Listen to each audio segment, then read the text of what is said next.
Today I fucked up by answering the door to get my vibrator. This has a video. Let's see what's on this video. Oh my... What's up everybody, I'm Kurraku0 and today we're gonna be reading some Reddit. I also stream over at twitch.tv/Kurraku0, the link is in the description. Also, if you like this video, go ahead and give it a like and a subscribe for more of these in the future. Let's go ahead and get into it. Today I fucked up by trying to meet new friends over Snapchat and getting robbed. Oh. Well, let's see what this is.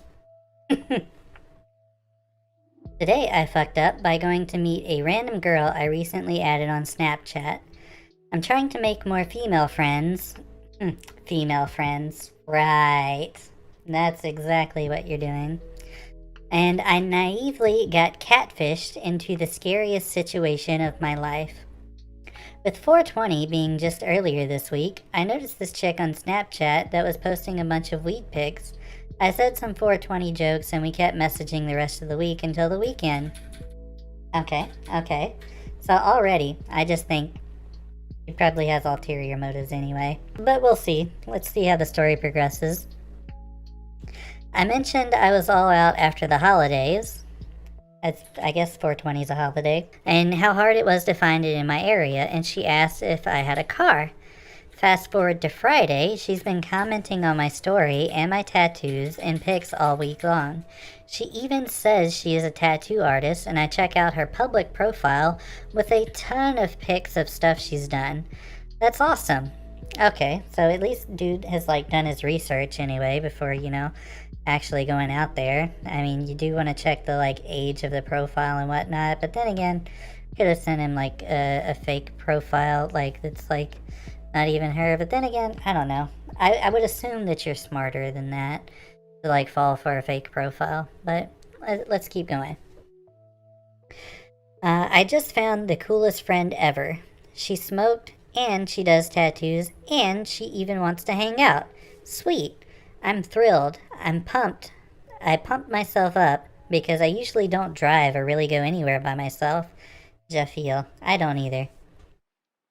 And meeting new people is like a huge social accomplishment for me.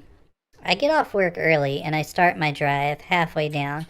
First red flag. I'm watching her story and she posts a pic saying she just got robbed and only selling to people she knows. Cute, what the fuck face. I asked if she's alright and if I should turn around. She replies, no, keep coming, and that she knows me so it's fine. Okay. So, yeah, I guess that's a red flag. She got robbed so badly. I wish I had turned around there, but I kept going.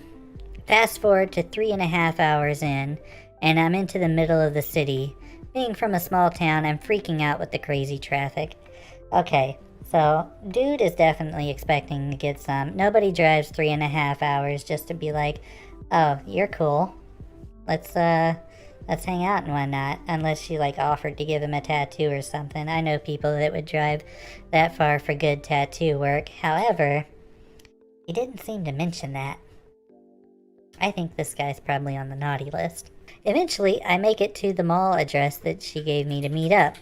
I asked what her address is because she said she lived in the house behind it, and the plan was to meet up and go smoke and chill and get a tattoo. Okay, so, yeah, and just hang out. Okay, so he is getting a tattoo. I guess she might have done, really good work. That's fair. Okay, maybe he's not on the naughty list, but I've got my eye on him. I was super excited to meet someone new and kept telling myself if it's too sketchy, I would just dip. Eventually, she pulls up next to me, all black Lincoln with pitch black tint windows, texts me to get in. I hop out with my bag and try the driver's side passenger door, but it was locked. And squinting through the dark-ass tent, I could make out someone in the seat. So I was like, okay, cool, back seat. But the back door was locked with someone back there, so I walked around to the driver's side rear door and opened it and looked into 3 fucking people. Red flag number 2. All had their hoods up and really didn't look me in the face at all. I immediately felt cold and unwelcomed, but I just figured it was because they didn't know me. My friend was in the front passenger seat and turned back and told me to get in. Because I saw her familiar face is the only reason I got into the car. I feel so fucking dumb. I asked why so many people, and she says she just got robbed and to get in because they were gonna go smoke. Red flag number 3. So I get in and the driver is sketch because I had parked around several other vehicles, so he drove to the empty part of the parking lot. Once we go there, the guy in the back asked for the cash. I handed it over, I asked if they had the weed, and the guy in the back and the driver both pulled out fucking handguns on me. Okay. Racking the slides back in the chamber rounds, I had never felt fucking colder. I couldn't breathe. I was shocked and have never been more scared in my life. Everything from there is kind of a blur. Driver asked me to empty my pockets. I only had my cell phone. I cried. I didn't know how to get home without it. They said could keep it. I guess they said I could keep it. I had a backpack that I had custom inked completely with dye and toward stuff, and they ripped it from me and tossed it up front. I was arguing for my backpack back, and they were shouting at me to get out of the car. I was panicking and couldn't get the door handle to work. Later it dawned on me it was probably so I couldn't escape if I wanted to. They kept shouting at me to get out, the driver saying, "Don't make me shoot you." The guy in the back pulls his gun to the side of my head and said, "Don't make me blow your head off and kick your ass out," and started shifting sideways to start kicking me with his feet out of the car. I was freaking the fuck out at this point. I hear the girl up front screaming at me to open it from the outside. That's when I noticed my window was rolled down, so I reached outside but still couldn't open it because I was fucking panicking and it was awkward and I was scared out of my fucking mind. Finally, it opened. I felt so fucking relieved to spill from the freedom running from that car as they sped off back across the parking lot. Okay, so dude gets robbed at gunpoint. Honestly, don't trust strangers on the internet. I never would have gotten in that car. Should have followed his first instinct. Yeah, definitely. Back in my Jeep, I cried for 20 minutes before I could drive back home 3.5 hours in crazy 5 o'clock Twin Cities traffic. Yeah, I guess that's fair. You drive 3.5 hours just to get robbed. Honestly sounds like that kangaroo Jack plot where they flew all the way to Australia just to pay for their own execution. That was the whole plot of that story, by the way, in case you didn't know. Sorry, spoilers. Shell-shocked and trying to register what the fuck just happened. I keep telling myself at least I still have my Jeep and my phone. But I was so fucking scared and feel like the dumbest person in the world. I got back into town, took a shower and washed my makeup off, and went to a friend's house and told my story because nobody even knew where I was or that I was even leaving town. That's also another mistake. If you're going out to meet a random person on the internet, make sure you tell other people where you are and where you're going. Okay, so maybe it was a chick. Or it could have been a dude. I don't know. Dudes wear makeup too. There, I couldn't stop thinking about what happened and what could have happened. During that struggle, it could have been so easy for one of them to shoot me, or worse, keep driving out of the parking lot and end up dead in a ditch somewhere. I've never been more scared in my life. I cried last night and passed out and woke up this morning and I cried again. I'm never meeting new people ever again and staying in my house for the rest of my life. And now I have to deal with the fear that I can still feel. I was so scared. I woke up today still fucking scared, and it's terrible. Wow, this would be oh gosh, that would give you PTSD. Too long, didn't read, met Snapchat friend, drive to cities, ignore multiple red flags, get kidnapped/robbed, down $1,000 in total, run terrified back home. Always tell someone where you are going and do not meet strangers from online.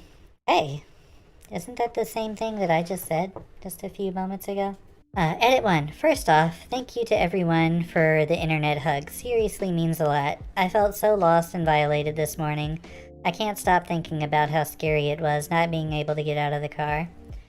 For someone saying to report it, I did file an online police report about it, but it's kind of a joke as you can only type a max of 2,000 characters, so it's super short and to the point.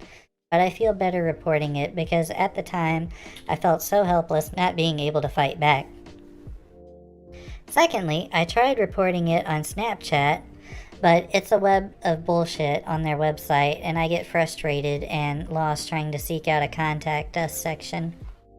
I finally found some website that emailed them my complaint, but it was from their servers, so I'm sure it just went to Snapchat spam. Who knows? I tried reporting her profile, but she either has me blocked or she deleted it, saying that the profile doesn't exist.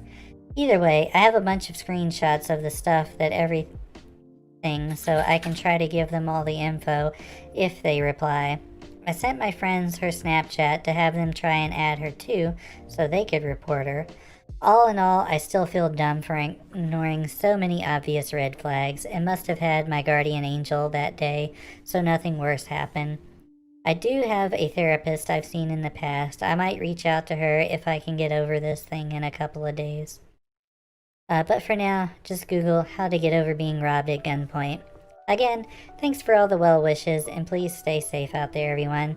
Apparently the world is not all candy and sunshine. Well, I guess that's one way to get like a wake-up call there, but yeah, it's like, I'd imagine be a scary thing. This one seems more lighthearted, albeit still kind of sad, but today I fucked up by confessing my feelings for a friend. Ooh, juicy. Spill the tea, sis. Let's see what we got. So you probably all had a person in your life with whom you wanted a relationship, but feared that if you confessed, then your already existing friendship would be over. Yeah, that's kind of a thing that kind of happens. So the story goes, as I've received a vanishing picture on Instagram from a friend whom I've had feelings for a while, but as I've mentioned, feared of confessing. In the pic was a letter and a caption that reads as follows: "This is probably the most embarrassing thing I have written." Naturally, I asked, "What is this letter?" She replied that it was for me because she had feelings for me, but she didn't want to confess due to personal reasons. I'm not going to write because it's private. You can imagine my happiness at that point. However, my happiness wasn't going to be a long-lasting one. So after thinking about a proper reply confession, I thought a letter sent in the way would work. I wrote the letter, which, let's be honest, was a bit cringy, but heartfelt. After I sent it, her reaction was surprising because she revealed that this was only a prank, and the letter she wrote was for one of her other crushes from a couple of years ago. Ah, she did him grimy. Grimy. Now, I don't really know what to do, since she was one of my best girlfriends. Too long didn't read. I got baited into confessing by my friend whom I had feelings. Edit. Since this was brought up, I really don't talk to her anymore. She sometimes DMs me, but I don't really reply. Also, I'm almost 20, so yes, this was a distasteful prank. Oh yeah, if you're like 5, that's kind of like a haha, you get picked on a little bit, but then it's like, you're 5, you'll get over it like in a day or two. But like, once you're 20, that is kind of distasteful, and props to you for just like not talking to this person, because like, that shows character. Edit 2, thank you for the kind words and everything. Wasn't expecting this to blow up the way it did. Edit 3, holy crap, this post blew up. Never have I thought that so many people share the same views or had the same experience as me. Thank you all for the awards, kind words, and everything else. I think this is going to be a big boost for me in the next couple of weeks, months, or maybe even years. I tried to answer as many questions as I could, but sorry if I didn't respond to yours. I hope that people can take this as a learning experience. Be strong, people. Yeah, so that's kind of a thing. Once you're like older, like, within that age range, that is a pretty distasteful joke. Honestly, they probably weren't that good of a friends to start with. for them to be like, oh, haha, I'm gonna play this joke because I think he probably secretly likes me. But yeah, it's whatevs. But you know, props to them taking the higher ground and just not talking anymore. There's plenty of fish in the sea. Moral of the story, like, there's always somebody else. You don't need that kind of negativity bringing you down in life. You just gotta go. Today I fucked up by answering the door to get my vibrator. This has a video. So I ordered a new vibrator a few days ago and it finally arrived. I'm working from home today, so I was able to be there and make sure I picked up the package as soon as it arrived and nobody has a chance to steal it. I get the notification and a picture of the doormat. Only problem is, I don't have a doormat. I'm panicking trying to figure out where it is before someone else opens it when the doorbell rings. I thought, perfect. One of my kind neighbors realized the mistake and brought me my package. Here's where I fucked up. What I should have done is not answer the door and just let my neighbor leave the package at the door. I open the door and my neighbor reveals to me that her daughter had found the package and opened it. I regretted everything and just wanted to close the door and hide, but she kept talking. Her daughter described it as some kind of massager before handing it back.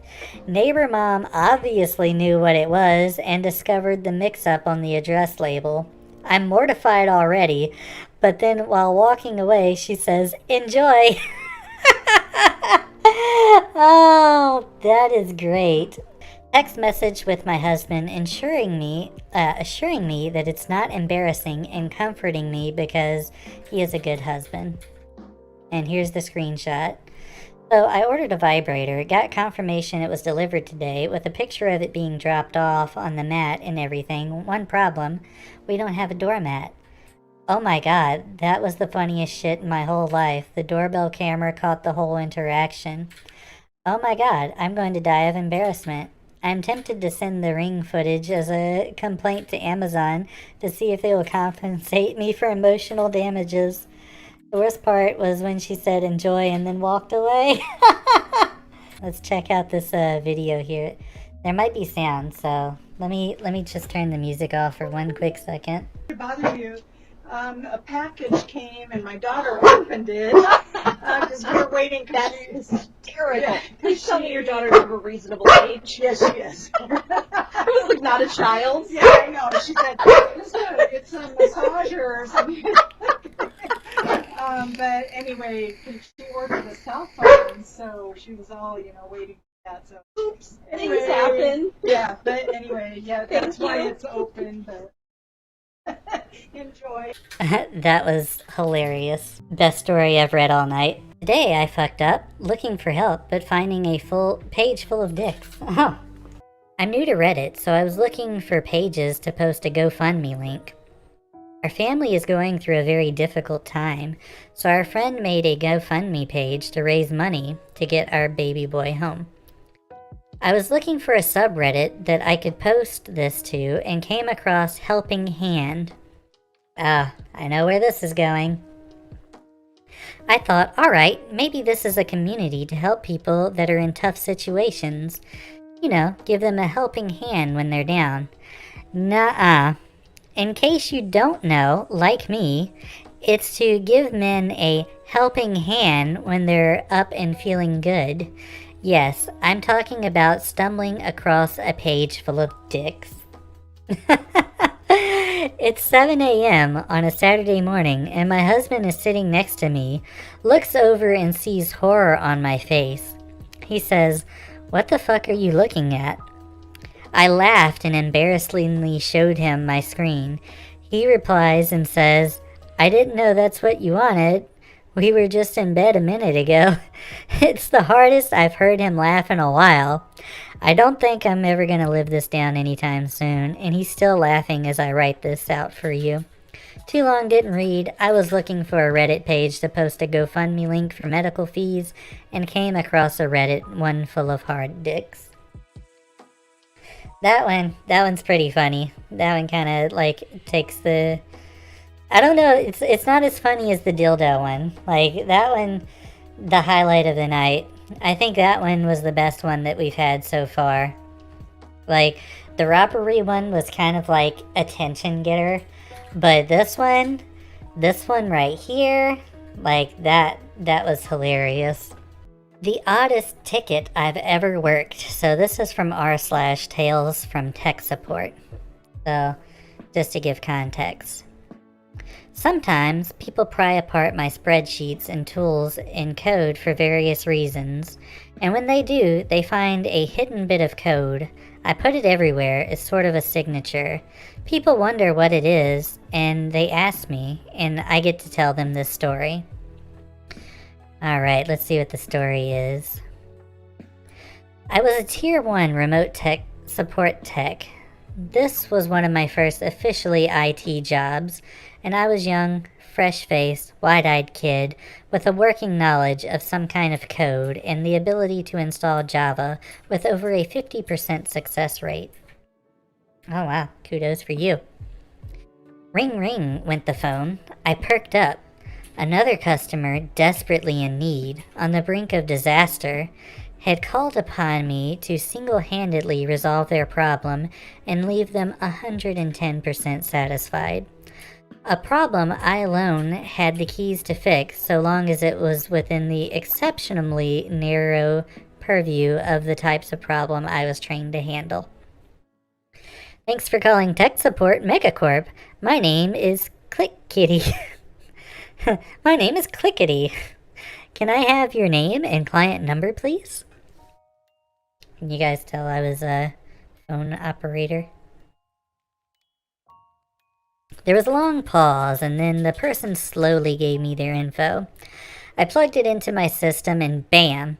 I looked at the client's info. They were based out in Washington State, a very remote office, easily 3 or 4 hours drive from their nearest desktop support analyst. If I couldn't fix their issue, they might not be up and running for days. I was their last hope. So our computer's been running really slow, the guy starts out, and I jump on it. Let's see, let me see if you have any hanging processes going on. Do you know what version of Java you're running? Have you recently uninstalled or reinstalled any programs? No to all of these. Our remote session was lagging for sure, but I couldn't find out what was the cause. See, it started after this storm. The guy went into a ramble about the weather and how they've been dealing with the landslides and other unrelated things. Meanwhile, I keep scrounging for data in the system. The processor was just running so slow. Yeah, I feel that. Like, a lot of people, like, when you talk to them, they're like, could it be this or could it be this? I'm just like, no, that's not how that works. But, you know, old people will be old people, and sometimes you just gotta take it a little bit slower and explain things to them. It's been hot and the computer smells pretty funny. Okay. That's a flag there. I slopped. Smells funny? Have you cleaned it recently to get the dust out of it? I felt like a genius. Once he vacuumed that up, he'll be good to go. There was a long pause while the guy presumably took the case off the PC, then, oh god, slam, slam, over there. Strings of profanity, then quiet. Sir? I asked after a moment. Are you still there? Is everything okay? No, he shouts. There's a hole in the wall, and it looks like they got... Hold up. Let me slow down and reread this. No, he shouts. There's a hole in the wall, and it looks like they got in after the storm. God, but they've built a hive. What? He repeated himself. So, yeah, can you, get someone out here with a new PC or something? I know it's hard to get someone out here and all. Undeterred, I assured them that I'd have someone out as soon as I could. I typed up the ticket and sent it on its way, and I've never heard how it got resolved, but I will never forget that ticket as I sent it on its way. Computer completely filled with bees, sending to desktop support, or to desk side support. The bees. The bees have invaded the computer. Okay. I learned something important that day. Never take a problem at face value or assume you have all of the pertinent info, no matter how usual it may seem. Listen when the customer gives you background info. Some of it might be important, and never, ever choose to work in desk side repair in the mountains. And that is why, in every code or spreadsheet I've written, somewhere you will find the phrase, computer completely filled with bees, to remind myself that no matter how much I feel like a genius, there's always room for being completely wrong and completely surprised. Too long didn't read, customer's PC had a bug I wasn't able to fix. Like, that is the perfect signed off. Had a bug I wasn't able to fix. Unless you're a beekeeper, you know. I wonder what kind of bees they were now. Like, were they honeybees? Were they like... Oh, what kind of bees infest computers? That is one bug that you don't want to get in your computer anyways. Unless your computer just, like, starts making honey. Like, you can just, like, go to your computer and just get honey anytime you want. Like, oh yeah, just don't mind the bees. They make the processor run a little slow, but the honey's kind of worth it. Could you imagine if that, like, tasted, like, surprisingly good, and, like, you start marketing, like, CPU honey? That would be, like,